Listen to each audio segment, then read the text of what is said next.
Bonjour tout le monde. Dans cette vidéo, on va voir un exemple d'application du théorème de Norton et Thevenin et Millman dans un même circuit. Donc, on considère le dipôle de borne A et B suivant. Donc, voilà le circuit. Donc, les questions sont 1. Déterminer les caractéristiques du générateur de Norton équivalent au dipôle entre les points A et B. Donc, la détermination du schéma équivalent de Norton. Donc, revient à calculer la résistance de Norton et le courant de Norton, I Norton, et de donner le schéma équivalent final. Donc la deuxième question, c'est de remplacer le générateur de courant I0 avec une résistance en parallèle R par un générateur de tension et calculer VAB, donc entre A et B, à l'aide de la méthode de Millman. Donc comme dernière question, en déduire le schéma équivalent de Thevenin. Donc voilà notre circuit qui comporte deux sources, donc une source de tension E et une source de courant I0. Donc la première question c'est calculer Rn, donc la résistance de Norton. Pour calculer la résistance de Norton, on débranche la charge, donc qui est déjà débranchée entre A et B, et on éteint les sources. Donc rappel pour l'éteinte des sources, donc une source de tension va devenir un fil et une source de courant va devenir un circuit ouvert. Donc le circuit va devenir comme ci. Et la résistance de Norton, c'est la résistance équivalente vue entre les points A et B. Donc voilà ce que va devenir le circuit. D'accord? E est devenu un fil, I0 est devenu un circuit ouvert, et on a les deux résistances RR. Donc comment on calcule Rn entre les points A et B? Donc toujours on commence par le point A, et je vois les différents chemins qui amènent vers B. Donc ici on a deux chemins. On a trois chemins, mais le premier chemin, il est ouvert, d'accord?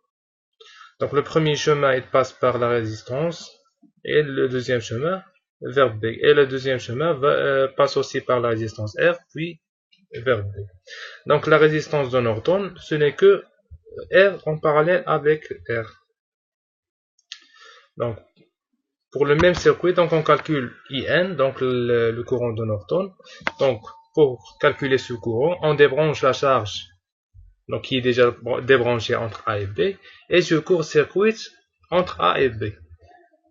Donc, ici, on va faire une transformation de source pour simplifier notre circuit. Donc, rappel pour la transformation de source. Donc, voilà, une source de tension donc, qui est en série avec une résistance va devenir une source de courant en parallèle avec une résistance. Et la valeur du courant, ce n'est que E sur R. Et vice versa. Donc, les deux chemins sont possibles. Donc, avant transformation, voici notre schéma. Et IN, voilà. C'est entre A et B court-circuité. Donc, pour simplifier notre circuit, on va transformer le générateur en série avec une résistance. On va le remplacer par une source de courant en parallèle avec une résistance. Voilà.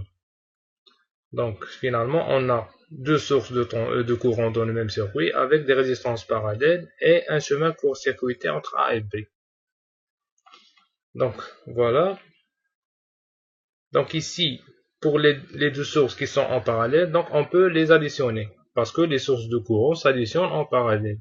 Et ici, on note bien que la résistance, elle est court-circuitée par un fil. Donc, les deux résistances vont disparaître. Et le schéma final va être comme suit. Donc, une source de courant qui est que I0 plus E sur R, qui est équivalent au courant IN qui passe de A à B. Donc, IN, le courant de Norton, ce n'est que I0 plus E sur R.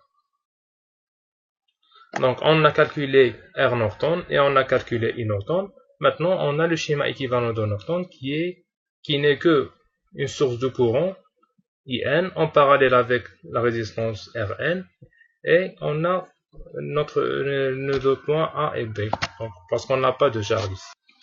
Donc maintenant on passe à la deuxième question, qui est l'application du théorème de Millman pour calculer la tension entre A et B, donc VAB. Donc on nous a dit de transformer la source de courant avec la résistance parallèle en une source de tension. Donc voilà la transformation de source, et le schéma va devenir comme suit. On a une source de tension en série avec une résistance et une autre source de tension qui est I0 fois R en série avec la résistance. Et on note ici qu'on a les branches parallèles, donc on peut appliquer Millman au point A. Donc VAB est égal à E sur R plus I0R sur R, le tout sur 1 sur R plus 1 sur R. Donc qui est égal à E plus I0 fois R sur 2. Donc maintenant on va déduire le schéma équivalent de Thevenin. Donc dans les questions précédentes, on a calculé R Norton et VAB à vide. Donc par définition, dans le même montage, R Norton est égal à R Thevenin. Et VAB qu'on a calculé à vide, ce n'est que E Thevenin. Donc voici le schéma équivalent de Thevenin. Donc on a une source de tension qui est E Thevenin, en série avec la résistance de Thevenin, et on a AB, donc on n'a pas de charge, donc ça reste à vide. Et E Thevenin est égal à VAB et R Thevenin est égal à R Norton. Donc on arrive à la fin de cet exercice. Donc merci pour votre attention et abonnez-vous si vous avez aimé la vidéo. Au revoir.